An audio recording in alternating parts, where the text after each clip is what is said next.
နဲ့30ခွန်ပါဟုတ်ကဲ့ဒါပေမဲ့ဒီလထဲမှာကျွန်တော်တို့ရုပ်ဆိုးတဲ့လူတွေကြည့်မကောင်းတဲ့လူတွေဆန်လာတော့အဖြစ် promotion လေးတစ်ခုတော့ရှိတယ်ခင်ဗျာဟုတ်အဲ့ဒါဟုတ်ရုပ်ဆိုးတဲ့လူပြောတာ ကြည့်မကောင်းတဲ့လူဟုတ်အကိုတို့တက်မပါတော့တယ်နဲ့အကိုတို့ကအဲ့ promotion နဲ့ပါတယ်လားဟိုကိုဆိုရင်အကြောင်းတော့က king တောင်ရတယ်ရမပါတော့မလား promotion နဲ့မှာ one hour ပါတယ်ခင်ဗျာone promotion ကိုပြေးဝခံစားခွင့်ရှိပါတယ်ဟုတ်ညီလေးအခုရုပ်ဒေတာတစ်ချက်ပြန်ကြည့်ပါလားဟုတ်တကယ်ပါဟုတ်one hour ပါဟုတ်အခုရှင်းမယ်ညီလေးဟုတ်အခုမလျှော့ပေးတော့တဲ့ညီလေးကိုရုပ်ဒေတာကြည့်ပါအောင်ကွာဟုတ်မိုင်းနဲ့ပြရတယ်ဟုတ်တကယ်ဟုတ်အလုံးမှာတမျိုးပါမင်း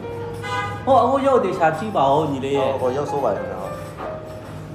အလုံးမှာတမျိုးပါမင်းတို့ဆိုင်ရတမျိုးပါမင်း promotion မပေးလဲရတဲ့ဟာကိုငါရုပ်ကိုဒီတိုင်းဆိုပိုရုပ်ဆိုးတယ်ကော